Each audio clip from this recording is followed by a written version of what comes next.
چارسدہ کے علاقہ دوسہرہ میں امن کرکٹ ٹورنامنٹ کے فائنل میچ میں دوسہرہ 2 نے سخت مقابلے کے بعد دوسہرہ 3 کو شکست دے کر ٹورنامنٹ اپنے نام کر دی۔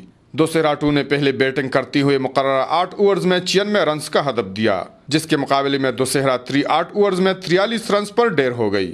امن کرکٹ ٹورنامنٹ کے تمام میچز اس مقام پر کھیلے گئے جہاں چند سال پہلے ان نوجوانوں کے بڑوں نے ایک دوسرے کے خاندانوں میں 54 افراد قتل کیے تھے، جبکہ رات کی تاریکی میں پولیس کی وردی میں ملبوس مسلح قاتلوں نے ایک ہی خاندان کے 14 افراد کو قتل کر دیا تھا۔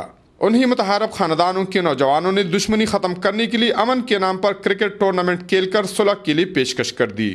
کرکٹ ٹورنامنٹ کے فائنل تقریب کے شرکاء سے خطاب کرتی ہوئی سیاسی و سماجی شخصیت ریٹائرڈ میجر اکبر جان، سینئر صحافی اور چارسدہ یونین آف جرنلسٹ کے صدر حاجی سرتاج خان اور دیگر مقررین نے کہا کہ علاقے میں دیرینہ دشمنی کے خاتمے اور امن کے قیام کے لیے نوجوانوں نے کرکٹ ٹورنامنٹ کا انعقاد کر کے متحارب فریقوں کو مثبت پیغام دیا ہے۔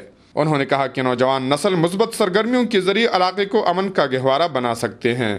تقریب کے آخر میں ونر اور رنر ٹیموں کے کپتانوں اور مین آف دی میچ میں ٹرافیاں تقسیم کی گئی۔